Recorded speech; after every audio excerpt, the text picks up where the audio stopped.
Iniimbestigahan ng San Juan LGU ang tila kapabayaan sa kanilang animal pound. Noong kasagsagan kasi ng baha, ilang aso at pusang nakita roon na nakatali at may ilan na hindi na naabutang buhay. May unang balita si Nico Wahe. Sa kasagsagan ng pananalasa ng habagat na pinalakas ng bagyong Karina, marami ang nagtag kay Veron, isang animal rescuer, sa video na ito na kumakalat sa social media. Makikita ang ilang aso na tila hindi alam ang gagawin matapos maabutan ng baha. May tabi-tabing pusa rin na hindi na gumagalaw at nakababad na sa tubig. City Pound daw ito ng San Juan. Sa tulong ng isa pang animal rescue group, nakapunta sila sa lugar. Umiiyak kami habang nagre-rescue kami. Iyak kami ng iyak, ang daming patay na pusa na lumulutang.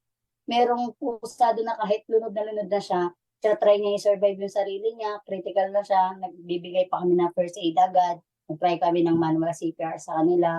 8 pusa ang naabutan nilang wala ng buhay. 8 ring pusa ang kanilang nailigtas. Nakapag-rescue rin sila ng 20 aso. Dinala mga nasagip sa shelter ng Animal Rescue Group sa Cubao at sa Angono, Rizal. Bago pa man daw bumaha, kalunos-lunos na raw ang pinagdaraanan ng mga aso at pusa sa pound, ayon sa mga nakausap ni Veron ng mga residente sa lugar. Na-torture lang na yung mga hayop doon kapag wala daw naka-adapt. Alam po ng 30K na umaabot tagpas tao yung baha doon. Hindi niya pa rin po pinakawalan.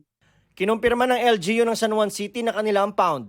Ang City Legal po ay nagkakandak ng isang malawakan at komprehensibong investigasyon patungkol po sa nangyari sa ating San Juan Dog Compound po.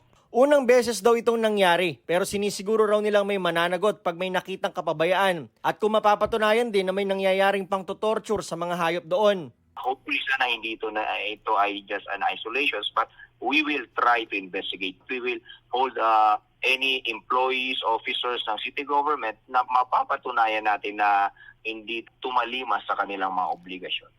Ayon sa Philippine Animal Welfare Society o PAWS, dapat ay talagang tinatanggal na sa pagkakatali ang mga hayop kapag bumabagyo o bumabaha.